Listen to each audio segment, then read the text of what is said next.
Good Tuesday morning, guys. My name is Jerry Miller, and welcome to Real Talk, an insider's guide to real estate, life, and the pursuit of happiness, presented by Yes Realty Partners and the Yes Team Realtors. We're live across Charlottesville, Central Virginia, the Commonwealth, the country, and the world on the I Love CVille Network, and it's damn glad to be with you on a gorgeous Tuesday to be alive. My friend Keith Smith back in the saddle after 2 weeks in the islands. This gentleman, kissed by the Caribbean sun.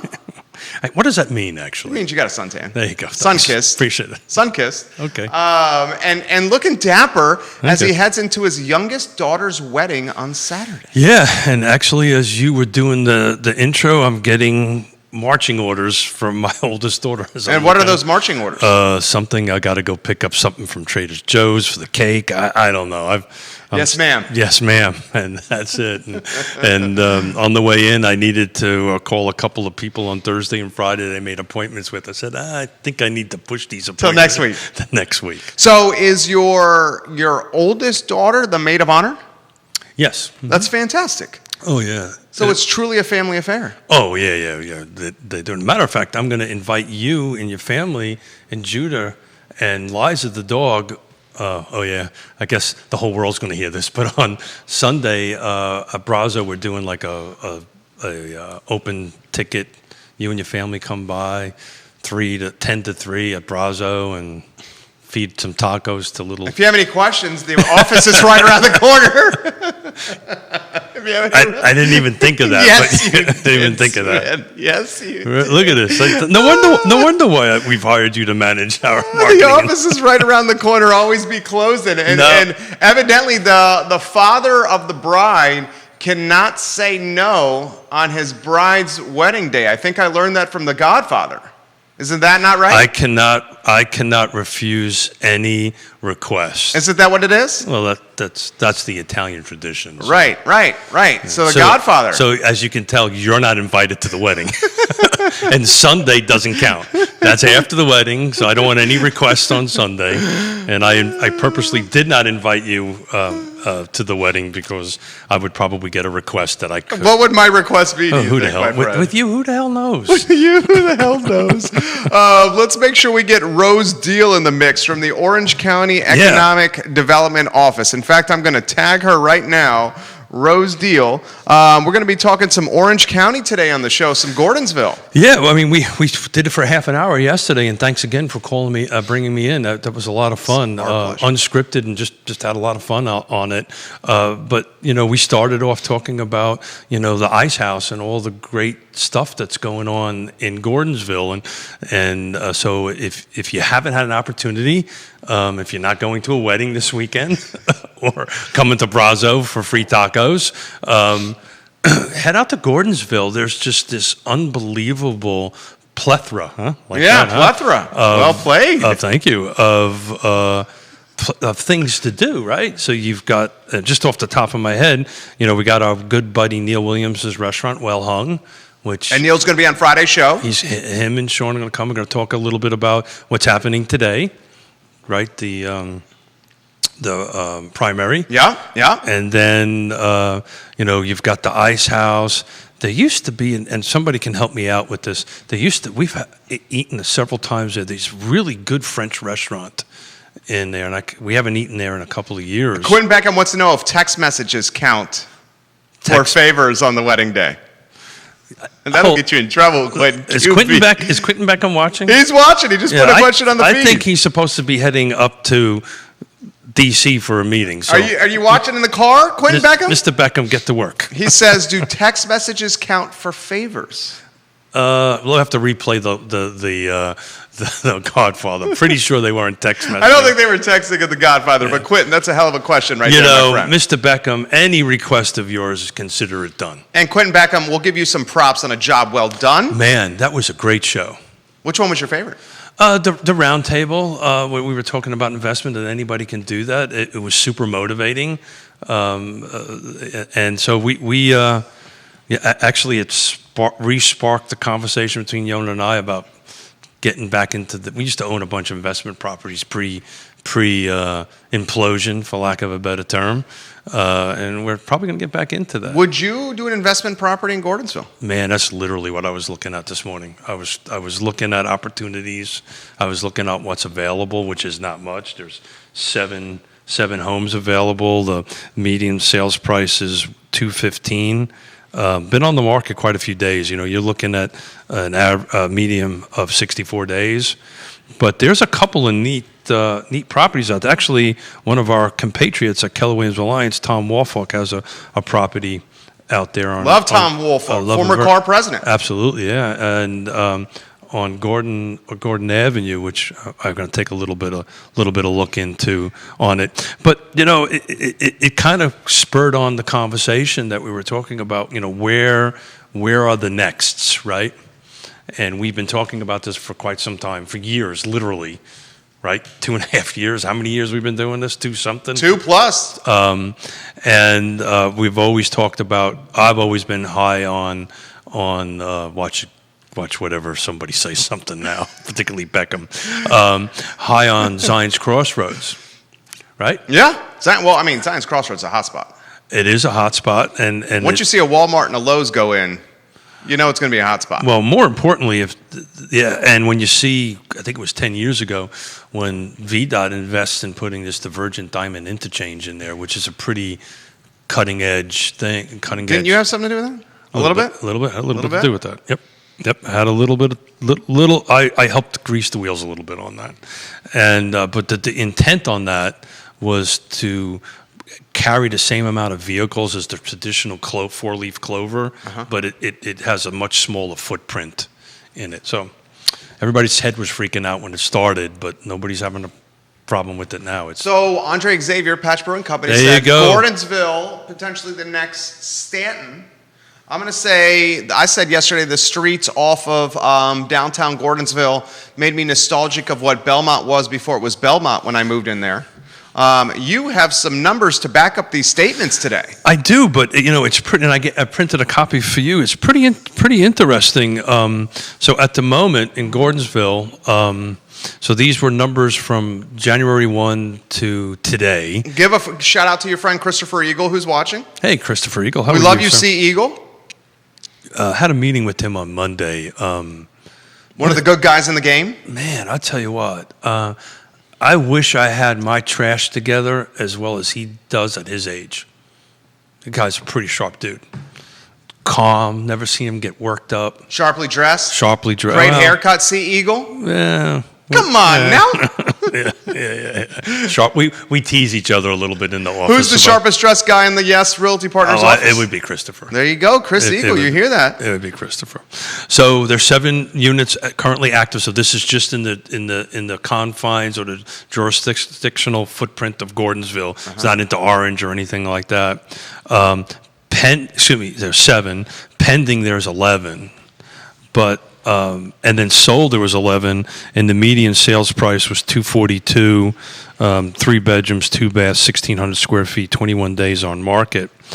But I ran 2,000 and hold on a second, I apologize. I've got the wrong page. I made a mistake. So for 2021, it's 290. My apologies, folks. 3 bedrooms, 2 baths. 2,000 square feet, 7 days on market. In 2020, there was 11. So we're doing 17 in 2021. Median sales price is $290. This is all single family attached. In the same time in 2020, it was $242 on that on the sale. 21 days on market. But I also ran, just for the hell of it, because I had a great conversation with Greg Slater the other day, thanking him for filling in for me. And, you know, he's doing something that's probably pretty smart on the numbers. He's more looking at the 19 numbers than the 20 numbers, right? But it's interesting. In 19, we sold more units in Gordonsville, 21 units. So we went from 17 to 11 to 21. Median sales price was $235. And I went back to 18, which was 30. So back in 2018, there was 30 units sold in Gordonsville at the price of $220. So we went from in 18 at $220 is a median, 235. So we went up about $5,000 in 2019. 2020 we jumped from 235 to 242, and then right now we're currently sitting at 290. So the market out there has been humming along for a couple of years. I don't think a lot of people have been eyeballing it, except for what we're doing right now. Well, Jamie Turner's watching. Jamie Turner, correct me if I'm wrong. Orange County's one of Orange County's finest. Jamie Turner, one of Woodbury Forest's finest. Jamie Turner, correct me if I'm wrong there, Jamie. Woodbury Forest. He shares a link from the Daily Progress, and it was an article highlighting what PBM and Stony Point and Chris Henry and Paul Manning want to do. He highlights a 20 to 25 room boutique hotel with a few other attractions in downtown Gordonsville. I ran into Chris at the Ice House, and he was excited about the boutique hotel across from the Ice House that they have planned, and genuinely said, I can't wait to revitalize this area. He talked about the Ice House. The Ice House was the headquarters, the office for Paul's business. So when he was there looking around the business, you could tell his heart and soul was committed to it. Well, he's one of the good ones. He's I think the world of Chris and his operation. But you know, this revitalization, this is where we're at now with Gordonsville. This has been decades in the making by Mr. Manning in particular. This has been quite a long time in the making. This all just didn't happen overnight. And you know, one of the things we talked about yesterday, I think the things that'll make this a super success and the revitalization of it is the crossroads, right? It's a 15. You get to 3 to go ahead and get yourself to Fredericksburg, or you want to go to Richmond. But something I thought about this morning, which was really, you know, off the cuff. We take the train. We talked about this yesterday off air. We take the train. We go up to visit our oldest daughter in Connecticut. And the train goes right through. The Amtrak train goes right through. Wouldn't that be really cool if there was a stop there? Man, now you're talking my language. If there was a stop, just imagine if there was a stop there that you could maybe hop in a train and you could go from there to Charlottesville, right? Excuse me, or up to D.C. But there is an actual old train station right. I think it's right behind. And if Neil's watching, he'll correct me if I'm wrong. It's either right behind Well Hung or right behind the Barbecue Exchange. But man, wouldn't that be really cool? That, you know, and we're kind of going back to old school, which is kind of where I think we should be going anyway. Yeah. And hop on a train. But I see nothing but super success down the road. I think COVID has just extrapolated this. If you don't think my personal business wheels are turning, and so are yours, because I know my chemistry is connected enough to know that. I said, sweetheart, let's take it. We're a little early for our lunch here. Let's take a drive around these side streets and just take a look. By now she knows. That was a plan. By now she knows. See Eagle's watching. Christopher Eagle, thank you, Keith. Thanks for the compliments. Appreciate all of that. It's easy when I learn from a guy like you and from Yonna Smith, Christopher Eagle. Yeah. Yes, Realty Partners, baby. Yeah, we had our little sit down with all our agents yesterday just to see how they were doing and checking in and stuff like that. And he's a sharp dude. I wish at his age I could listen as well as he listens. How about at your age, if you're going I do not. I suck at listening. Jamie Turner says, if you drive right past the backside of the Ice House, there are a few houses in bad shape that could be an opportunity for investors. I saw those. They needed some TLC, and that's saying it nicely, right, Jamie? You could use the word perhaps dilapidated, some of these homes over there. And they are a hop, skip, and a jump from downtown. So I'm going to make this even more difficult on you. Please. When I did the research, you know what I found a lot available for sale? What? Land. Lots. A lot of land? Lots. Talk to me about that. Yeah, I did a search, I usually do a global search and see what everything spits out, right? And it includes land and residential and stuff like that. And very rarely right? You do a Charlottesville search, you don't see a lot of lots come up. There's quite a few lots available for sale out there, and I haven't had a chance to dig into them in any great depth. Like, in other words, do they have water and sewer, and what's their utility situation, and so forth and so on, the sizes and all that. But, there's some lots in the 20s and the 30s there. 20 and 30K Yeah. for the dirt. Yeah. Dang. Right? So just think that same kind of lot in Charlottesville. I mean, you're talking what? 200? I mean, just a lot close to downtown, you're talking more than that. Yeah, I would agree with that. I mean, you're talking a lot close to downtown, you're probably talking closer to 3. Yeah. And you're saying 20 to 30K. Yep. Let's say 20, 30K, and you put a house that's, you know what I would do? I learned from you. There's a large piece of property that's already approved for a subdivision inside the town. Oh, Mrs. Smith is watching. Oh, no, there's not one in there. Mrs. Smith is watching. How about one of those 20 to 30K lots? What would you do to truly optimize that? Maybe a duplex? Well, I have to dig into them. I'm assuming they're all SFD, single family detached. Got it. All right, I'm assuming that. But look, the rule of thumb, before I say the rule of thumb right now, that this rule. What's up, Susan Steinmart? Susan Steinmart. I love Susan Steinmart. She has a question for you, but finish your thought. Yeah. So, she's probably saying, how come the land trust should go out there and buy some lots and build She says with land, you can build to environmental standards. Yeah, correct.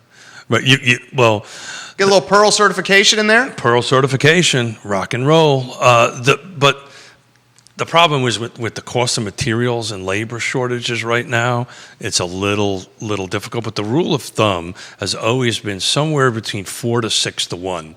So if you spend, $50,000 on a lot, 4 to 6 to 1 is the rule of thumb. Yeah, it's a rule of thumb. So yeah. you're talking about 30K. You're talking 180K home. Yeah, but the problem with that is, then you got to add the 30K to that, right? And then 210 at that point. Yeah, you probably looking at about a 250, 275 sale price out there. Okay. New construction.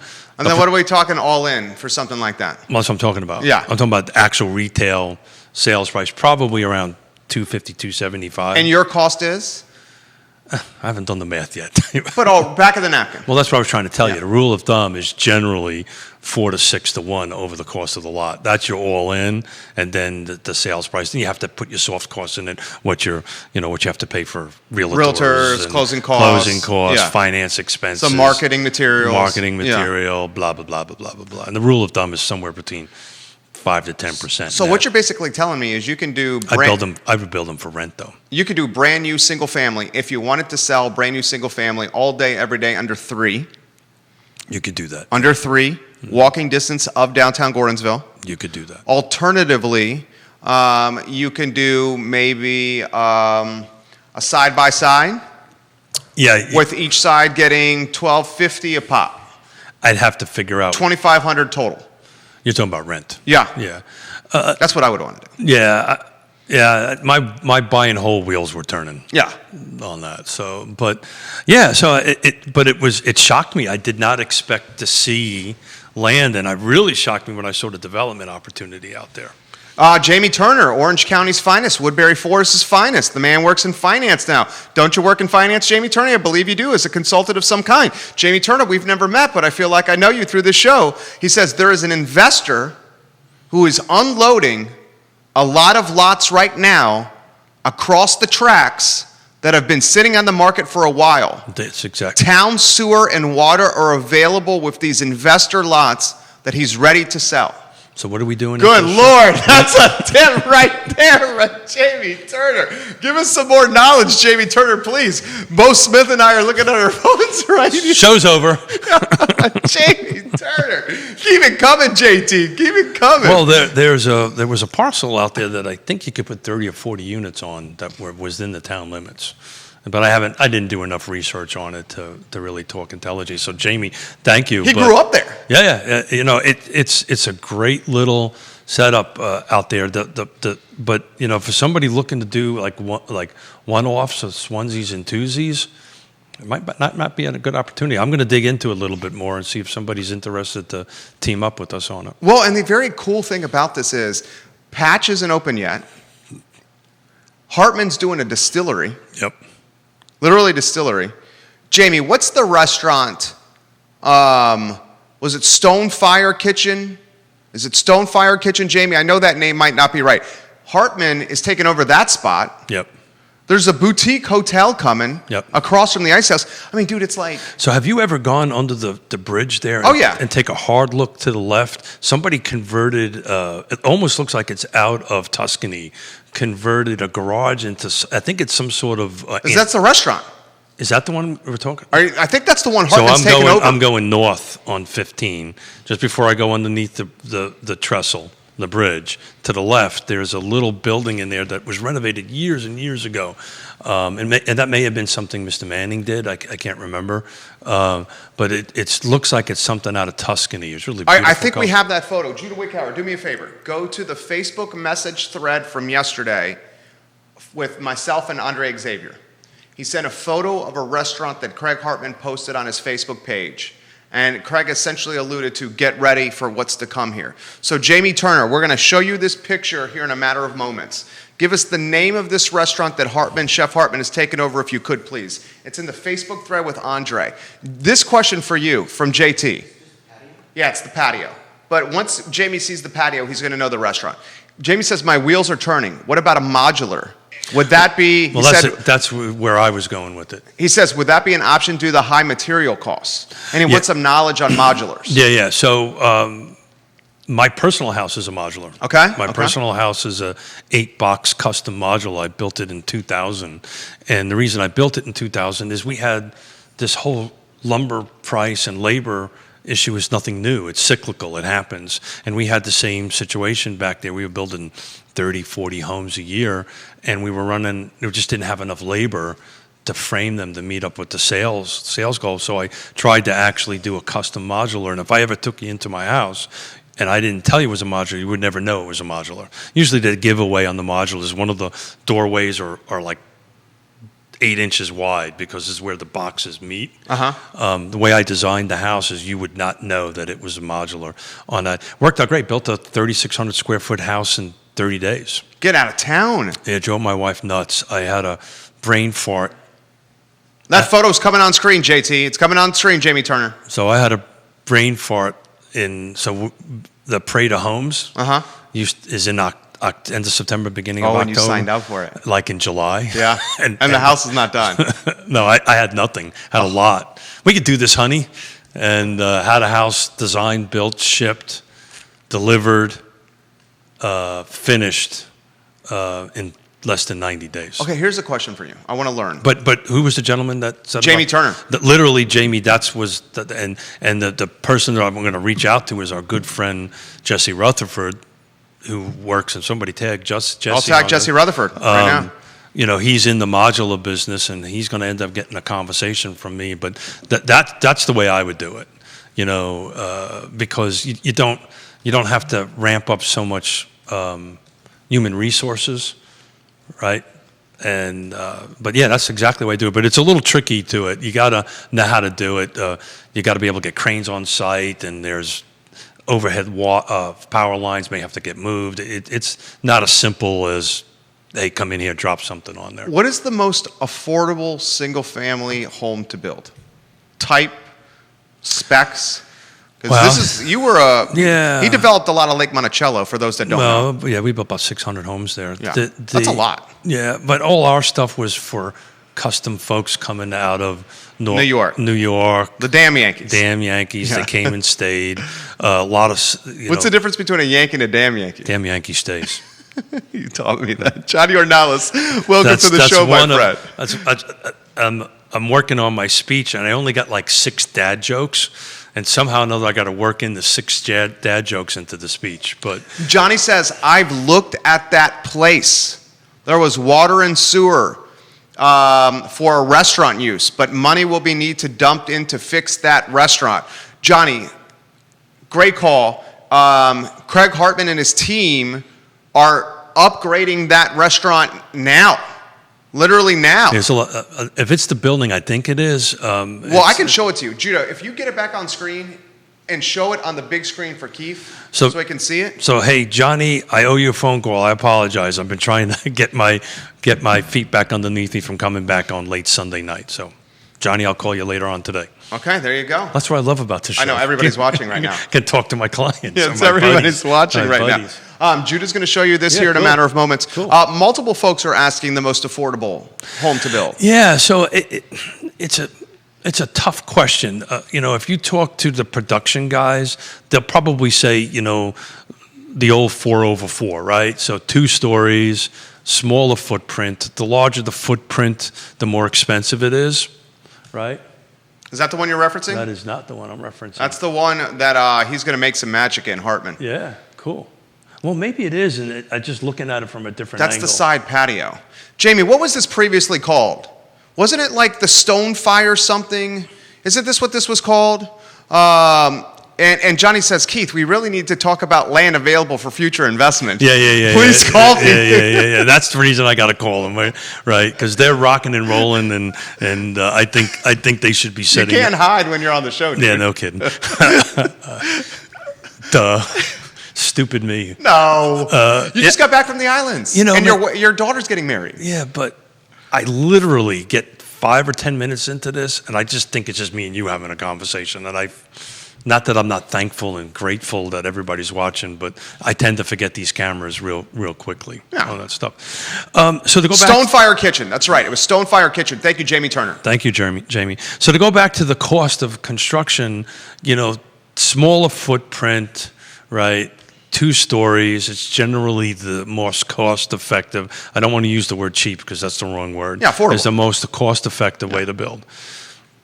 Personally, I prefer ranchers. I prefer it. It's interesting. We have multiple clients that we're trying to find homes for with master bedrooms on the main level, and it's an interesting mix. Some of them are kind of our age, my age, I should say, not our age, but my age, and some of them are your age, which is interesting. And I don't understand why there isn't more master bedrooms on the first floors built, and it's partly because it's more expensive, right? The larger is that true? Yeah, the larger the footprint you get on it, you've got. So generally, the most expensive subcontractor has been my experience anyway. Well, this is pre-lumber going through the roof. It's generally your excavation component by dollar value. Your excavation component of that, that's your foundation.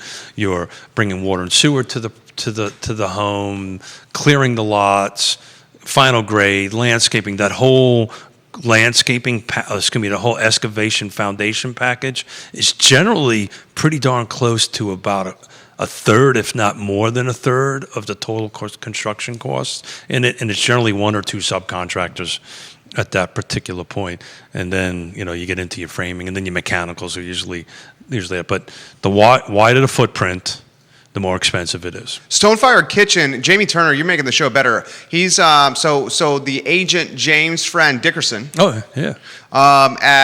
In February of 2016. He's a rock star, by the way. February 2016, he had the listing for the Stonefire Station, the kitchen. Mm-hmm. And in 16, and I'm looking at the website now, thanks to JT sending me the link on the feed. And in 2016, Stonefire Station was priced to sell at $749,797. Mm-hmm. $749,797. I'm curious to know if Craig and Company bought this. I'm sure they did, because that's how they like to roll. You can look on the GIS. The GIS, or somebody can look at the GIS and figure that out pretty easily. Pretty easily. Johnny says, I'm sure they will make it work, and we'll love to see something finally work there. So let's just talk about this for a second. So we have a pretty short stretch of road, right? From my perspective, the beginning of Gordonsville pretty much starts right around the Barbecue Exchange and ends the main street and ends at the roundabout at the back end, right? So let's see. We've got Barbecue Exchange. Yeah. We got Well Hung. Yeah. We've got Ice House. Yeah. Soon to have the Patch. Patch. Isn't it a little further? It's a little further. That's more toward the Keswick side. But still Gordonsville. Still Gordonsville. And I believe there's, and I can't remember the name, but I believe along the straw fronts, there's a restaurant that used to be there. It was a French restaurant. I believe there's another one. So I believe there's somewhere between 6 to 8 off the top of my head that I can think of places to go to eat. These are before the other ones open. Yeah. These are destination places, and right? Did you hear what Andre said? No, I did not. That and Christelle is watching. Christelle, we love when you watch the program. She's the director of catering at C&O Restaurant. Oh, yeah. And she says it was the Stone-Fired Kitchen. It was a rental location for festive fair rentals at one time. Oh. So we're getting the knowledge from the feed here. I love when you guys make us smaller, smarter. I have to give a shout out to C&O. C&O's the bomb. Because now that the governor, I haven't quite got the word yet, but now since the governor has basically lifted all restrictions. All restrictions are lifted. So the Thomas Jefferson Planning District Commission is now going to go to in-person meetings. Ooh. And one of the things we used to do. Was the bar at C&O? After the meeting. Okay. That's a great bar. We would literally, super intimate. You know, when the meeting was over, we'd wander down at the bar at the local level, get a cocktail, and I'm looking forward to get back to that. My wife actually built the Thule Kiwi soapstone stove in the C&O. Really? She built it. Yeah. Yonna Smith, Yonna Smith, Yonna Smith. She's a rock and roll. Oh, you're better 7/8. And I say it for a reason. I know you do. I know you do. It's funny. We were. Everybody loves her. I mean, she's lovable. Everybody loves her. Me, yeah, not so much. People love you too. Yeah, Stop. Yeah. So Andre said this on the show, on the I Love CVille show. He said, with Keswick Vineyards, Castle Hill, there's, what's the other vineyard, Andre? Is it MarieBette Vineyard that just opened? Is it MarieBette? I might be messing that name up, but it just opened. And interestingly, MarieBette is right across from Paul Manning's farm. Yep. Mm-hmm. Literally across from his farm. So, and now you have Patch. Mm-hmm. You got a trail. Well, you got a hop-on trail. There's a gentleman that is really good at this in this hop-on. Well Hung is another one. Well Hung, yeah, sure. But you're 100% right. So it's become this little mecca, and maybe a little bit like. Chris L says, "Thank you for the props, Keith." Oh yeah, I can't wait until it's done. I won't mention names because they're all elected officials. But when the meeting's over, we will go get a go to the scene. We get a cocktail. But not there's anything wrong with that. No, right? There's nothing wrong with that. You worked. There you go. Yeah. And we get a little something to eat, and then the wife sends me a text. Is the Come meeting home. Is the meeting over yet? It ran a little long. There's still fashion. No, I know. No. They always know. I know they do. I figured that know. the longer I spend with my beautiful better half, my beautiful 7/8. There you go. I realize it's just easier to tell the truth and take the heat if you're going to take the heat. Yeah. Than to go into the gray area. Well, you've got nothing to be ashamed of. Right. So just tell the truth. Yeah. Finish your thought. Yeah. So it's interesting because we were asked the question. I was asked the question the other day. Well, actually, I was asked the question last night. So how come this doesn't happen in Palmyra? Palmyra is a cute little town. It's short, and I don't have an answer to that. Right? It's close to 53. But why does one area grow a little bit more than another? It's an interesting question. I didn't have an answer to it, but it just made me go, that's something to think a little bit about. Why? Because in reality, it's just up the road a little bit on it. So why is one taking off and the other isn't? That's a good question. I don't have an answer to it. If somebody can answer it, that would be great. But okay, so why don't we put this in the feed? Christelle, you live at the lake. Jamie, you live in Orange. Why do we think Gordonsville has taken off and Palmyra, which is primed to take off, it's never worked, does not have the momentum or tailwinds of Gordonsville? Genuine question. That's a great question. Yeah, and it's not. From a jurisdictional perspective, the folks over in Flavanna would love to have that come out there, and there's water and sewer there, there's high-speed internet there, there's a grocery there, E.W. Thomas is there, they built a gorgeous roundabout here, brand new bridge across the river, you have kayaking, you have a 1,000-acre public park, which very few jurisdictions say they can have. Right. With some, 30, 40 miles of biking trails, hiking Was that an allusion to Biscuit Run? Excuse me? Was that an allusion to Biscuit Run there? No. Pleasant Grove. Okay. Is right up over there in Palmyra. It has it's a 1,000-acre parcel out there that it's beautifully done. And some folks tried to open up a couple of restaurants. It's just never. Riverside? Rivers. It just never. That was one. Correct, and it just never took off, and I just don't understand why. I think a lot of it has to do with the traffic pattern. Also, I think a lot of it has to do, with Mr. Manning kind of getting in here. But it's a major traffic thoroughfare, right? It's also a business, trucking thoroughfare. They don't go through the town. There's a business loop that you have to go around to go in there. JT says Restaurant Rochambeau. That's it. Man, isn't this amazing? I know. I tell you what. He has more for you. Yeah, go ahead. Restaurant Rochambeau.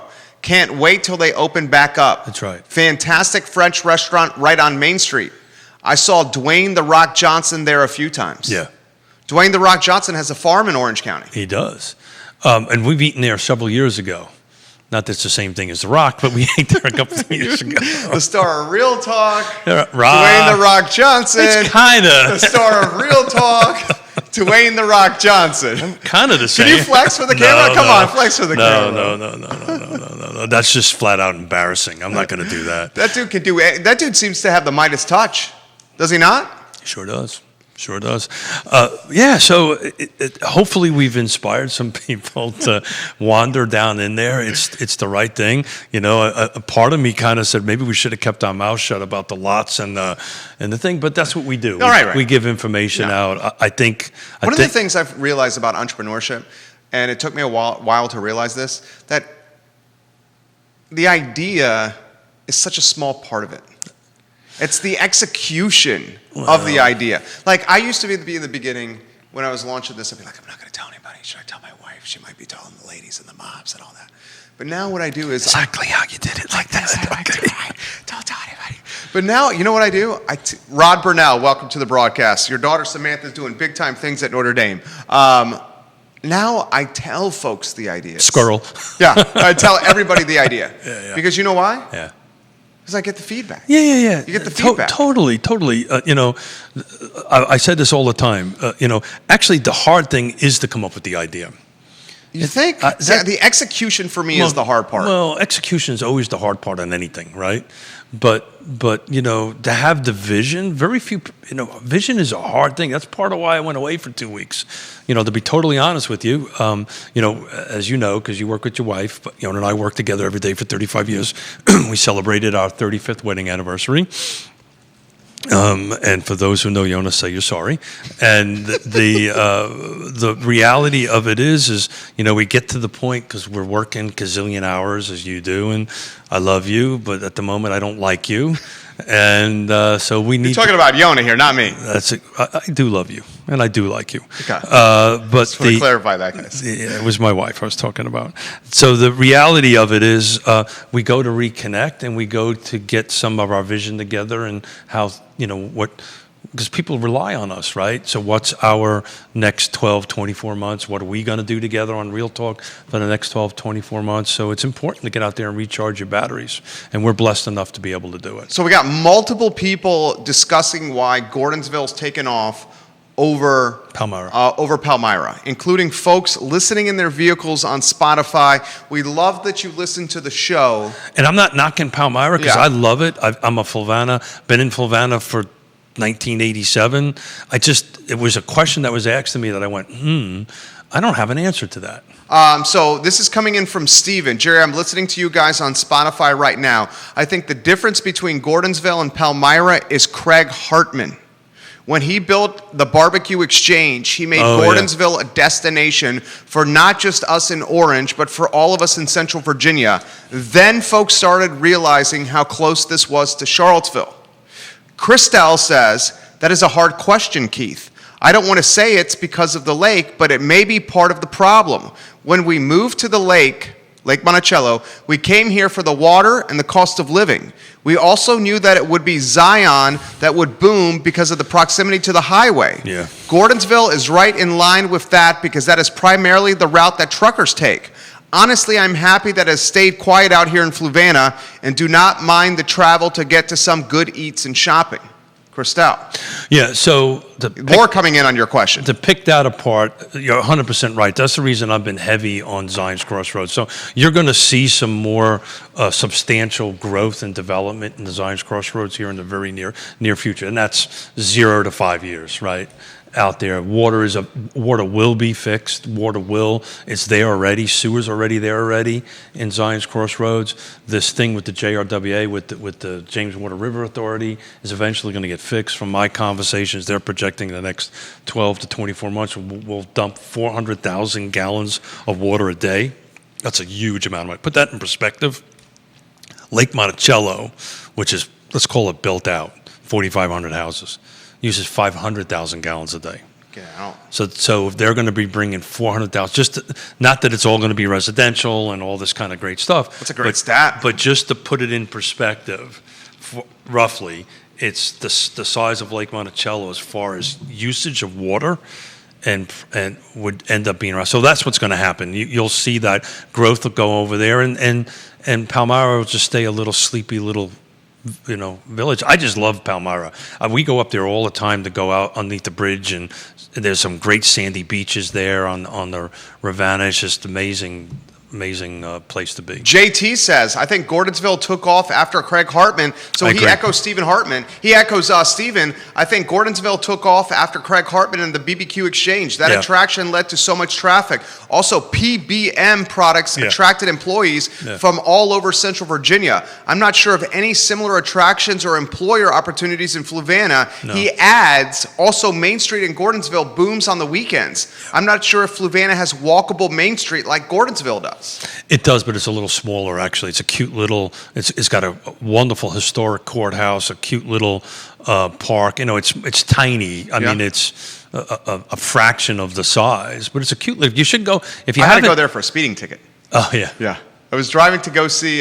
so did I, by the way. Inhuman Schumann, John Schumann at Fort Union Military Academy. My buddy, Coach Fletcher Arrett. Yeah, sure. And Dan Thompson at FUMA. Yeah. Speeding a little fast because I was running a little late. And that's where I had to go to court. That's almost as bad as somebody who helped build a roundabout and gets a speeding ticket going into the Wait, roundabout. What's that, 15 to FUMA? 15, yeah. Okay. Going down 15, trying to be there by 7:30. In fact, we were recording talk shows then. Yeah. They were syndicated on, I think, 11 affiliates. Dan Thompson made that happen. Good for you, man. And the officer was going the other way. Yeah. Very quickly. Very quickly. You made his day. Very quickly. Did you go to the judge and say, forgive me, Father, I have sinned, or did you try to fight the ticket? I tried to fight the ticket. Oh. Yeah, it didn't work. I asked for the calibration and then begged for forgiveness, and he's like, nah, this is how we generate some revenue. Yeah, you went this is Fluvanna County, you went the wrong approach. Yeah, what was the approach I should have taken? Beg for forgiveness, mea culpa, maxima culpa. And does that work? A little bit. Because that's a revenue source. Yeah. Jamie, when my parents came to visit their son at Woodbury, they made sure they stopped in Gordonsville to visit the shops and Barbecue Exchange. Yeah, so Barbecue Exchange is a great. That's so. I think what we're saying is the big difference is there was not these initial entrepreneurial anchors that come in, and which started with Mr. Manning, right? And then what's his tie to that? Well, that's where his company. Well, I know that, but what's his tie to? Yeah, I wouldn't know the answer to that. I just know that's where he started. I know that's where PBM was. Yeah. I'm just curious of how he got there. I don't know the answer to that. That would be a great question for Mr. Henry when we get him in. Yeah. But all I know is it did, and it turned around because I've been traveling through that town since '87, going up north all the time, and you just saw it started changing. Just started going from, when they started renovating for PBM and where we're at now.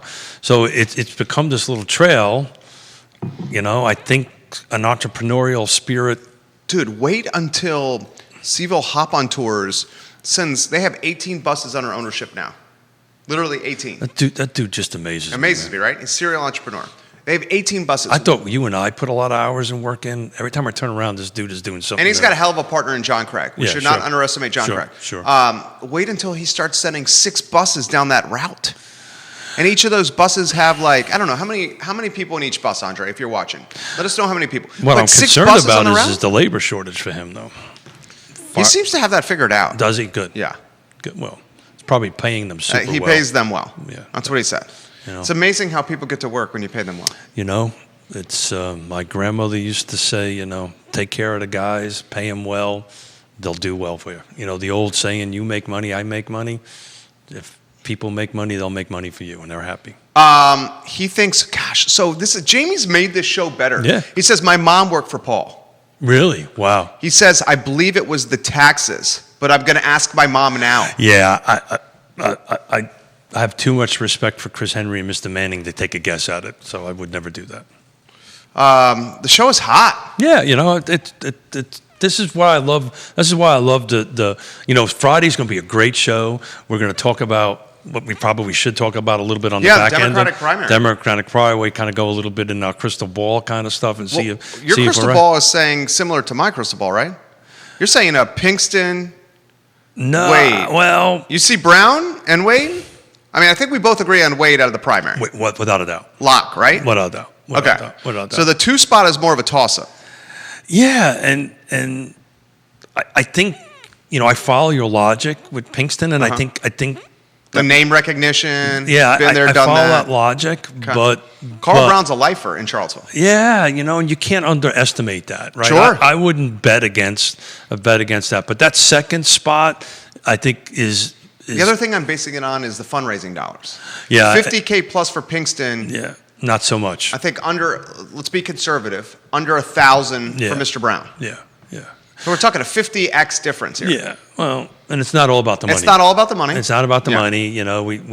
We've seen races before that, money doesn't necessarily, particularly, we talked about this a couple days ago, a couple of shows ago, and I think you mentioned to it prior to me coming in yesterday.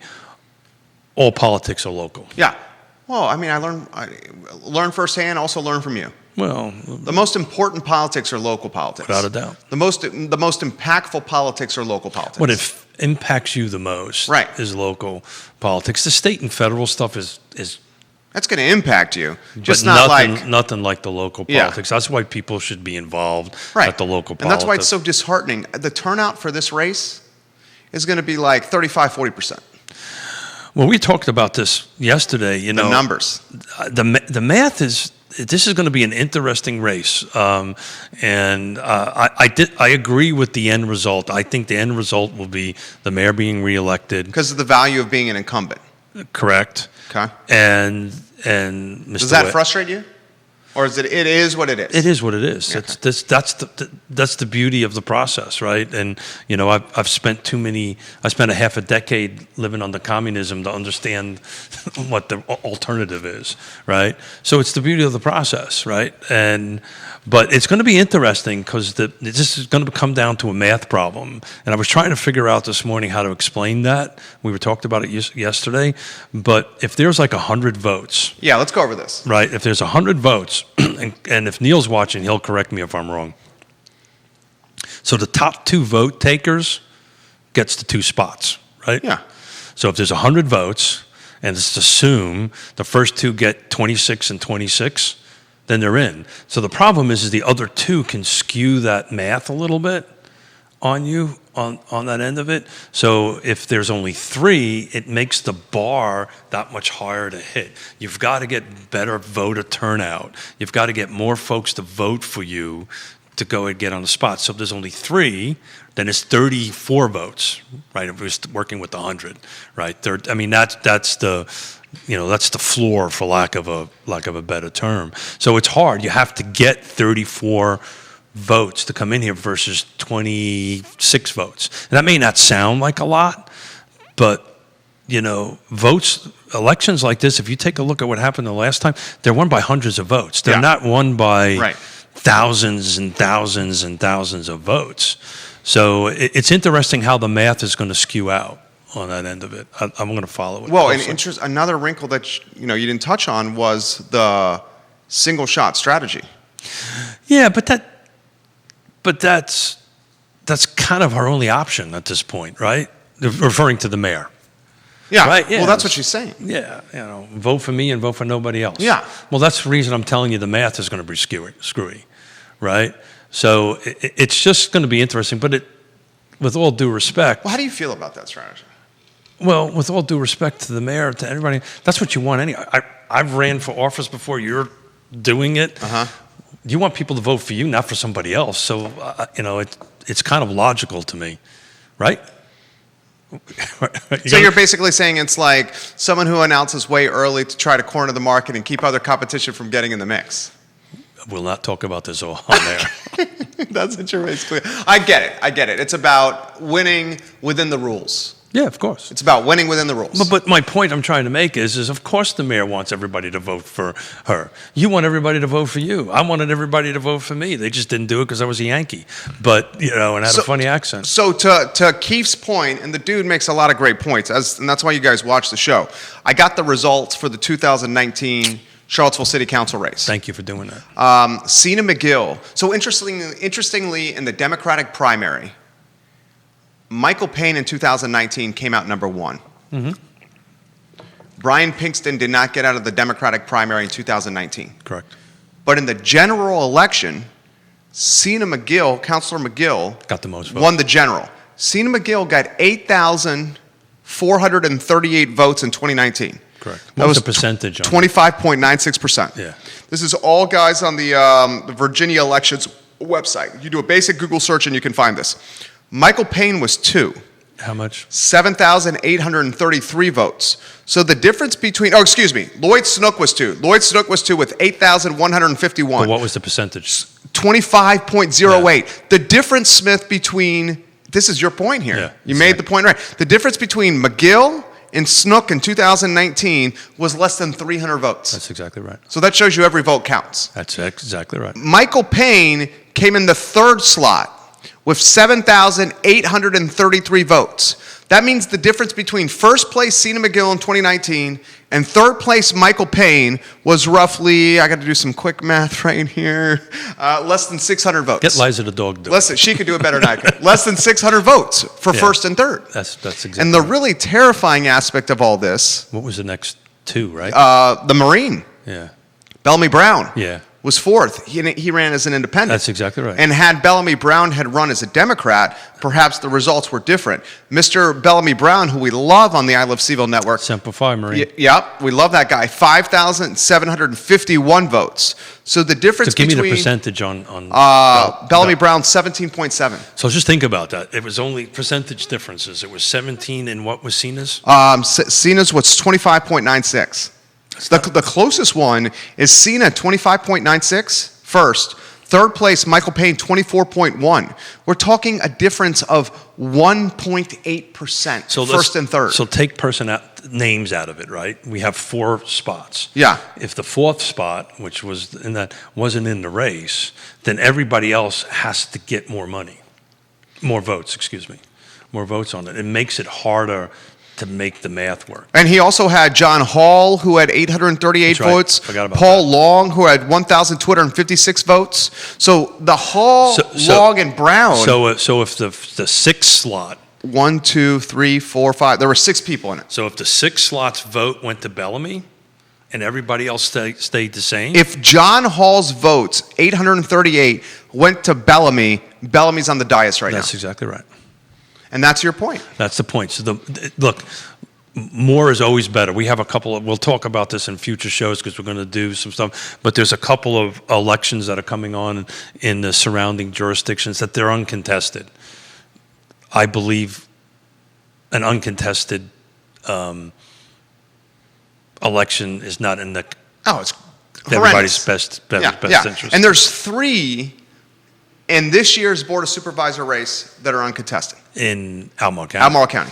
Right. You got Samuel Miller. Mm-hmm. You got Supervisor Diantha McKeel, and your buddy Ned Galloway. So, on a personal note, I love every one of those folks. They're great to work with, and I'm very happy to hear that they're going to continue to work with it because we've been working together so hard with that team to make affordable housing work. So I'm excited that we're going to be able to continue. So my statement is more general, right? That, competition is always a good thing. No doubt. Right? Yeah. It raises everybody's in bar. anything. But you'll find out when we start talking about this, we'll talk about a little bit on Friday, the other jurisdictions also have substantially uncontested races at this particular point.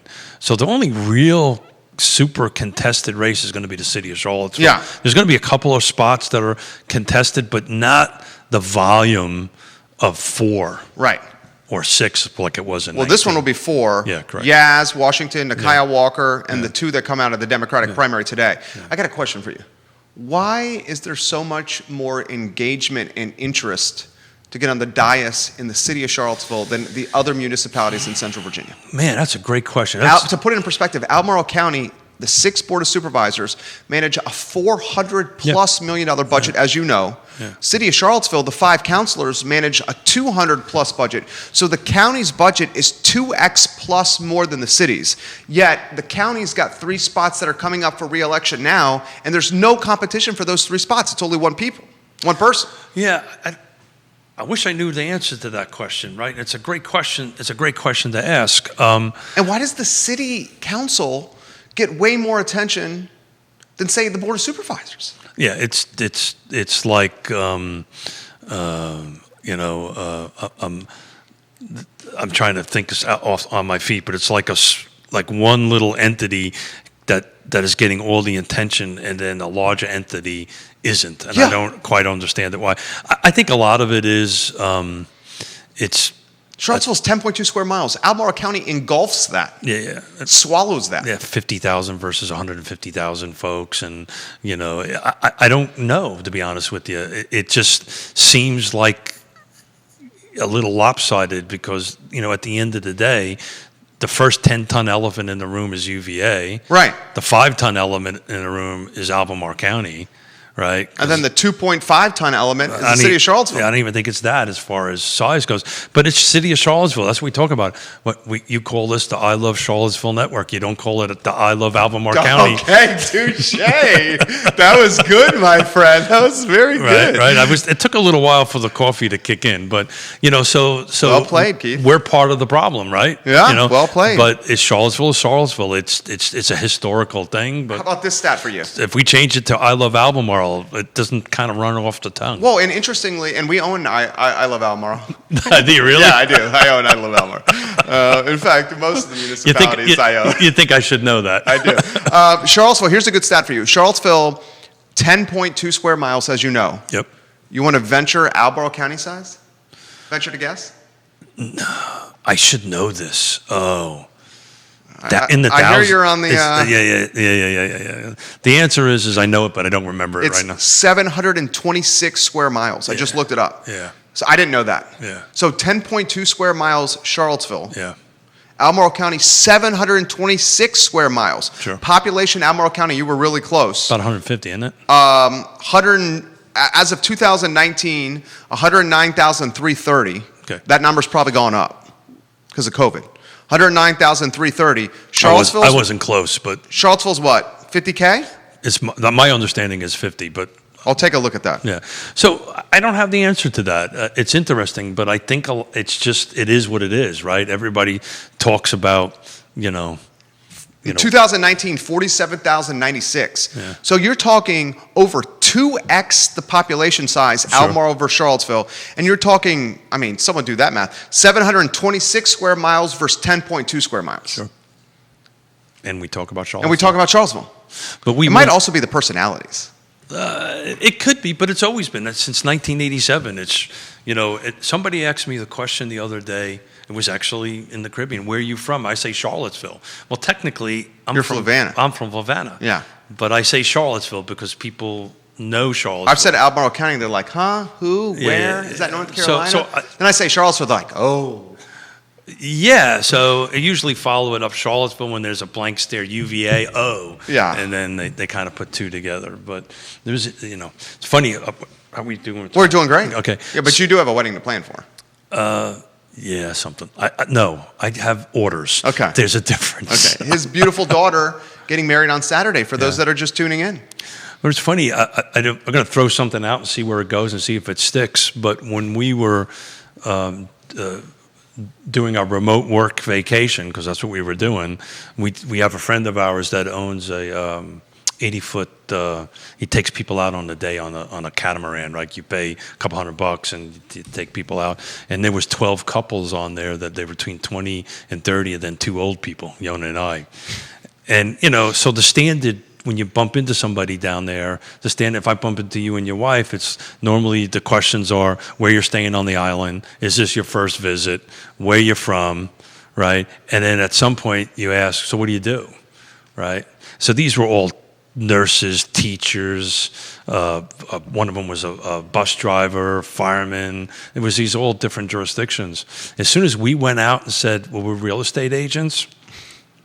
Stop the presses. Literally. Yeah. So it was funny. It was like, because we were just chatting around, well, should I buy? This is a hot market. I shouldn't buy right now. What should I do? Should I sell? Should I buy? And I was like, okay, and it's right up my alley. Yeah, you love it. You secretly love it. Yeah. Not I secretly. I love it. But make the comparison you made to the was it the proctologist?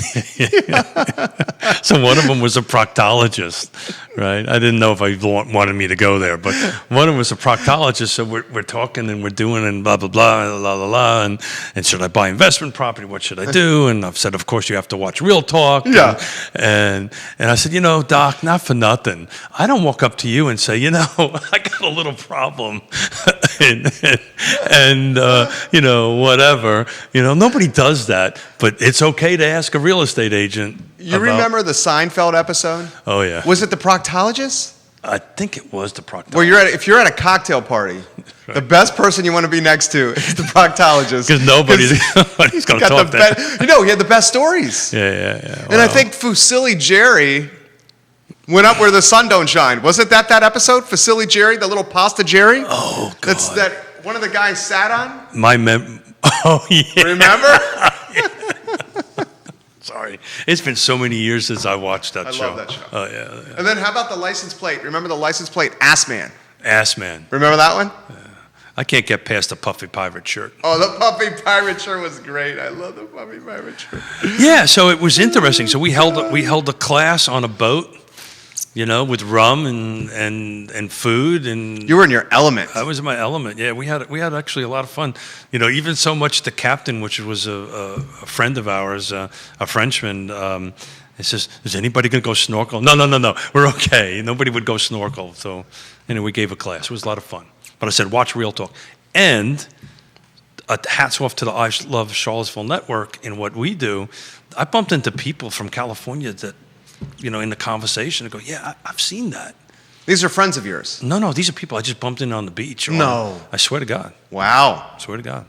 Very nice. So let me ask you this question. Can a Central Virginia successful realtor like yourself sell worldwide or countrywide? Yes. Mm-hmm. Yeah, we're part of we're part of a network that can do that. How's that work? Oh, it's actually pretty simple. We're actually doing 2 deals right now from people we met down there. All we do is, it's all about relationships, not transactions. So what we'll do is we'll connect, find out where they are, what they want to do, so forth and so on. We're doing 2 out in California right now. And then we reach out to our network and we phone interview a couple of agents that are in our network. Now, in order to be in it, you have to have so many years, so many sales. Oh, you're smiling. Christopher Eagles wants to chime in on the Seinfeld discussion. Yeah, well, that would be. Want me to finish this? Oh, yeah. Go ahead. Sorry, I was just smiling, and then you got silent. I was just smiling. See, so for people who don't know, I don't see what he's looking at. Right, I know. And so when he starts smiling, I get a little nervous. So what we do is we phone interview the realtor on the other side and make sure there's a good fit in it, and if there's a good fit, we make the connection, and then we basically oversee everything from. So we just did one from sight unseen from Manila, Philippines. Get out. By a townhome here in Charlottesville, a condo actually here in Charlottesville, sight unseen through the network. We did a phone interview and we were able to process that. Okay, Seinfeld. George Costanza's father, Jerry Stiller, sat on Fusilli Jerry. I remember it. Oh, Elaine Dancing is Christopher Eagles' personal favorite. Yeah. I love Elaine Dancing. With the thumbs out. Elaine Bennis Dancing? Yeah, I love Elaine Bennis Dancing. That was a great one. Yeah. That's one of my favorite shows of all time. So, Friday, Yeah, tell us. we're going to talk a little bit about the results from today, and With two insiders. with two super brains Yeah, on this, yeah. and a little bit about what's going on. So if you're interested in, as we just said, all politics are local, and local politics really impact us, from the ground up here. This is going to be a great show. We're also going to talk a little bit about UVA's dipping its toe into the affordable housing world, and we're going to talk a little bit about that. We didn't get to that the last time that we had the gentleman on the round table, but I'm looking forward to it. It's they always walk away from those conversations way smarter than I walked in. That's Friday.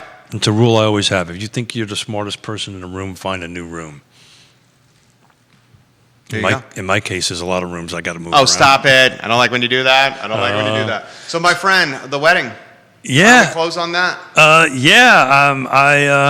got to get out of here in a few minutes to go make sure that I didn't put on too much weight when we were away, and the suit fits me, and go through my marching orders that are flying in as I'm sitting here on the show watching them on that. So we'll have to see how that comes along. But we're excited about it. You and your family and Judah and Liza are invited on.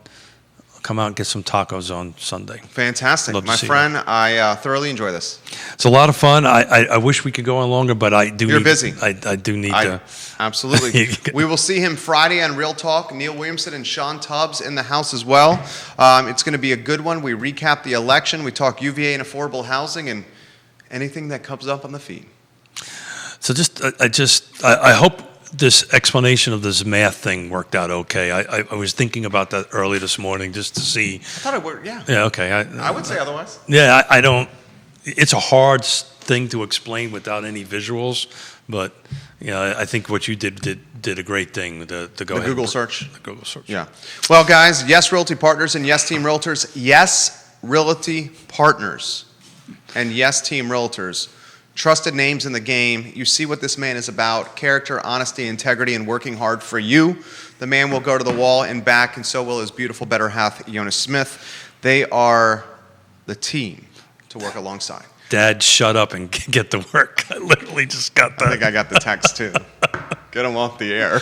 Get him off the air. He's got wedding stuff to do. I got wedding stuff to do. All right, we're out of here, guys. Thank you for joining us. I Love CVille show in who you having 61 on? minutes. Alex Erpy, and he just sent me this text. Did you see, Alex Erpy, I love when you send me texts. He said, did you see the first Alzheimer's drug in 20 years approved by the FDA? Ooh. The rationale behind it is game changer in terms of biotech strategy. So today on the I Love CVille show with Alex Erpy, we're going to be talking about the first Alzheimer's drug in 20 years approved by the FDA. That's big time. Ooh, I wish I could listen to that. I'm going to have to replay that one. Yeah. I'll be doing stuff. Emergent Financial Services CEO Alex Erpy on the show. Smart dude. Yeah, smart dude. You guys have a good morning. Take care. Literally, my phone is blowing up. Wait till you see the baseball. Blowing up. Really? Cool.